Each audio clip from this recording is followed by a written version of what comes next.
Nikita Mirzani akhirnya kembali ke rutan kelas 2B Serang pada Sabtu 5 November kemarin. Sempat mengeluhkan sakit di bagian punggung, Nikita pun sempat dirujuk ke Rumah Sakit Bayangkara Polda Banten setelah sebelumnya sempat dilakukan perawatan di klinik rutan Serang selama 3 hari. Lantas, apa sebenarnya penyakit yang sedang diderita oleh Nikita? Dan benarkah hal ini berkaitan dengan sel tempat Nikita mendekam?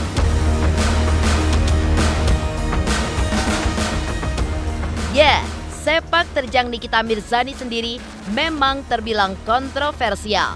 Sempat bersih tegang dengan beberapa pihak. Kali ini, musuh Nikita Mirzani yaitu Tessa Mariska buka suara terkait seterunya tersebut. Lantas apa kata Tessa terkait masa hukuman Nikita? Dan benarkah sakitnya Nikita Mirzani memancing Tessa Mariska untuk memberikan pesan menohok dari para seterunya tersebut?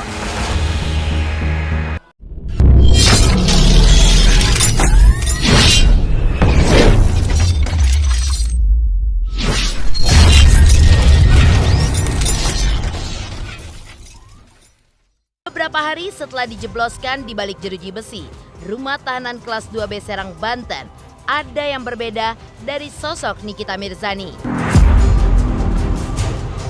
Ya, baru-baru ini Nikita Mirzani dikabarkan dilarikan ke rumah sakit lantaran sempat mengeluhkan rasa yang amat sakit di bagian punggungnya. Akibat hal tersebut, wanita yang akrab disapa Nyai ini pun dilarikan ke rumah sakit dan juga mendapatkan penanganan medis di Rumah Sakit Bayangkara Polda Banten. Ya, rupanya sakit yang dialami Nikita bersumber dari penyakit lamanya yang kembali kambuh, yaitu herniatit nucleus pulposus atau lebih dikenal dengan istilah saraf kejepit. Lantas, apa penjelasan Fitri Sahuteru dan juga Fahmi Bahmid, sahabat dan juga pengacara Nikita Mirzani, terkait kronologi sakitnya Nikita serta kondisinya kini? Nyeri di bagian punggung.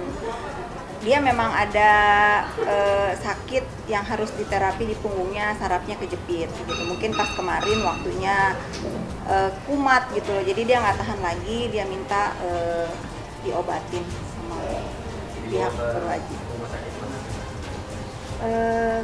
Lupa saya kemarin rumah sakit apa ya, pokoknya yang depan Kejaksaan Serang, Banten. Sudah lama kan ada riwayat juga dia selalu terapi kan, memang sudah lama sekali kan. Kalau kalian perhatikan nih, kita kalau jalan kan dari belakang, kalau kalian lihat dari belakang dia agak miring jalannya kan. Sehat ya belum kan, tapi kalau dibilang sanggup untuk menjalankan sidang, dia insya Allah sanggup. Riwayat saraf kejepit di punggungnya, nah mungkin pada saat dia ditahan kan memang nggak melanjutkan terapinya, jadi mungkin lagi kambuh. Kalau Niki itu sekarang ada di rumah sakit, dia merasa lebih baik dia di rutan di rumah tahanan negara daripada dia merasa lebih terpenjara. Jadi lebih baik dia ada di rumah tahanan negara biar dia berobat di sana daripada dia merasa ada yang aneh gitu loh, dia di rumah sakit kok seperti ini keadaannya. Makanya dia langsung sehat. Begitu lihat keadaan, lebih baik saya sehat. Lebih baik saya sehat. Jadi dia pulang, saraf terjepit. Tidak mungkin sehari 2 hari. Jadi dokter pasti membuat kesimpulan ya, nggak mungkin sampai kapan nih kita harus di situ. Lebih bagus direkomendasikan untuk balik ke rutan. Kaget juga karena mungkin tidurnya kurang nyaman, selama ini mungkin ya nyaman, tapi ya itu aku rasa hal-hal manusiawi sakit, karena banyak juga kan orang yang sudah tidur di ubin itu pada sakit.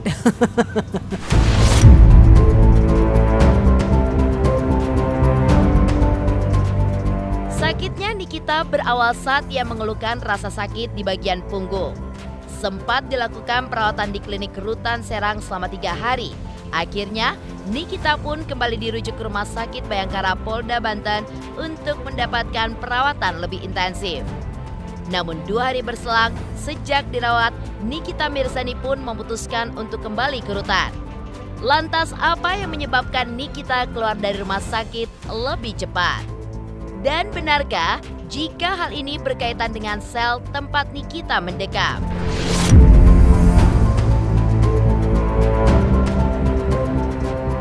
bukan dilarikan dalam arti yang emergensi, tetapi memang yang bersangkutan sakit.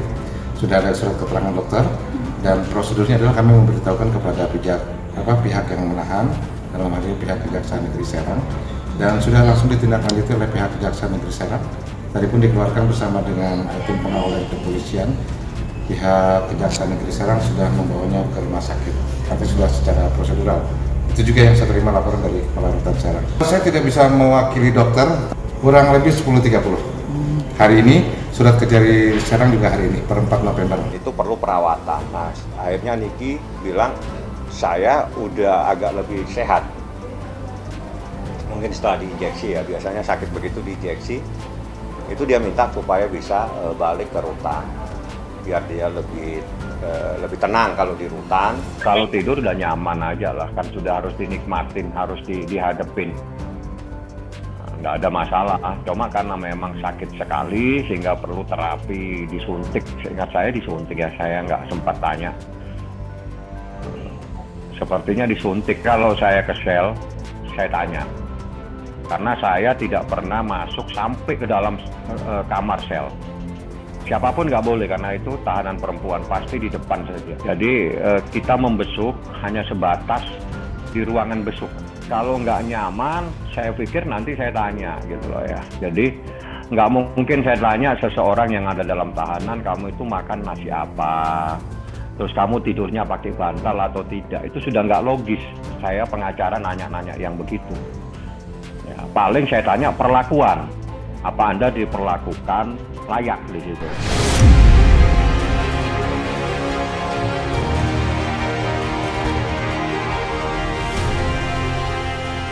Di sisi lain, musuh Nikita Mirzani yaitu Tessa Mariska mengomentari kabar terkait sakitnya Nikita yang harus dilarikan ke rumah sakit. Seperti apakah Tessa menanggapi sakitnya Nikita Mirzani?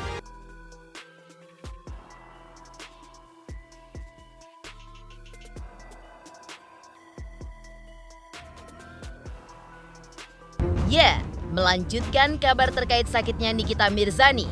Kabar ini pun dianggap warganet sebagai alasan Nikita untuk bisa menghirup udara bebas sementara.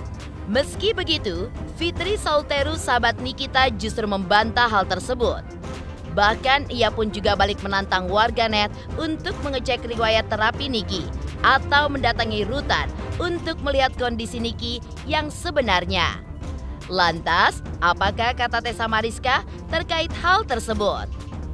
Dan benarkah Tessa justru menginginkan agar Nikita Mirzani dihukum seberat-beratnya?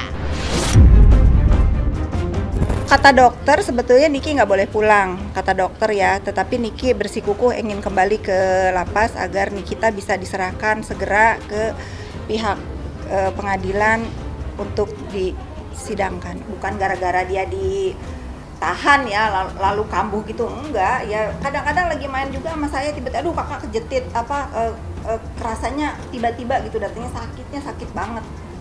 Bukan karena sekarang dia ada di tahanan misalnya gitu langsung dia sakit, enggak begitu. Memang dia udah lama sakit. Memang dia perlu terapi setiap minggu. Biasanya seminggu sekali dia diterapi biasanya. Mungkin kan karena ini ditahan ya nggak bisa diobatin. Kalian jangan bilang oh Nikita pura-pura sakit di sana. Silahkan tanya ke dokternya. Memang sebetulnya dokternya tidak mengizinkan Nikita pulang karena Nikita harus melakukan pengobatan selanjutnya. Tetapi Nikita bersikeras ingin kembali. Karena apa? Karena dia ingin cepat menghadapi persidangan. Berharap hari Senin atau minggu depan, minggu inilah segera dilimpahkan ke PN ya. Tanya kemarin pas nengok ke Nikita, Nikita kamu oke untuk kembali lagi ke lapas? Ya oke lah gitu. Maksudnya aku sih sakit ya sakit kak, tapi bukan sakit yang aku juga nggak mampu menghadapi masalah aku. Itu aku sukanya sama Nikita itu. Yang kalian bilang oh pura-pura sakit, itu lucu sekali gitu. Nggak seperti itu. Ya kalau sakit ya namanya sakit ya sebenarnya prihatin kalau benar sakit. Prihatin sih ya mungkin kaget juga karena mungkin tidurnya kurang nyaman selama ini mungkin ya nyaman, tapi Ya itu aku rasa hal-hal manusiawi sakit, karena banyak juga kan orang yang sudah tidur di ubin itu pada sakit. Ya menurut aku sih wajar-wajar aja. Kalau benar-benar sakit mudah-mudahan segera sembuh, segera tabah, hadapin masalah. Karena dengan sakit kan gak berakhir masalah. Malah kalau misalnya sakit berkepanjangan nanti masalahnya makin lama, kasihan malah kan. Kalau bisa kan, apalagi kan katanya kalau bisa segera disidang kan gitu kan kata mereka. Kalau bisa segera disidang. Jadi menurut aku kamu harus fit, kamu harus sehat supaya kamu menghadapi sidangan ini semakin cepat gitu. Jadi semoga sakitnya segera sehat. Ntar takutnya ada yang bilang lagi, kalau kita sih doain, ada nanti bilang, alah kayak netizen, alah pura-pura sakit tuh gini-gini nih, giliran ke ini kamu nggak sakit, giliran ini sakit kan gitu. Kan yang tahu kan dia. Ya mudah-mudahan kalau sakit beneran nggak usah dipedulikan netizen yang julid ya, yang bilang kamu pura-pura sakit nggak usah dipedulikan. Kalau kamu sakit mudah-mudahan segera sembuh ya, tabah tegar. Karena kita semua ini adalah yang kita lakukan sekarang adalah apa yang kita tabur waktu itu ya, sekarang kita menuai gitu. Nah itu kan seperti banyak kan netizen yang ngomong pura-pura sakit tuh karena mau tidur aja lu, mau tidur enak-enak di rumah sakit kan gitu kan, kasihan juga, prihatin kalau benar-benar sakit kan. Kalau aku sih antara dua, kalau memang mau tidur enak-enak, makanya aku bilang kalau mau tidur enak-enak cepetin aja selesaiin, jadi tidak ditunda-tunda lagi, cepetin selesaiin, hadapin sampai sidang. Jadi bersalah apa enggak, berapa tahun nanti kan cepat selesai. Jadi kasihan kalau dibilang drama-drama sakit. Ntar kalau gue julid drama sakit loh, kalau lagi nyinyirin orang lu kagak sakit kan kasihan juga kalau benar-benar sakit. Ya semoga ini bukan drama ya, karena drama itu panjang. Drama itu apalagi kalau drama seri panjang berseri-seri yang pasti ujung-ujungnya pasti ada ujungnya, kasihan berlarut-larut. Jadi semoga tidak pura-pura sakit ya, semoga benar-benar sakitnya. Tapi kalau benar kita ngedoain orang benar-benar sakit kasihan juga. Jadi mau apa nih aku doain ini, semoga tidak benar-benar sakit, kasihan. Masa kita doain orang sakit, semoga sakitnya pura-pura sakit pula. Jadi menurut aku ya jalanin aja, semoga ini benar kamu sakit dan semoga sakitnya nggak panjang.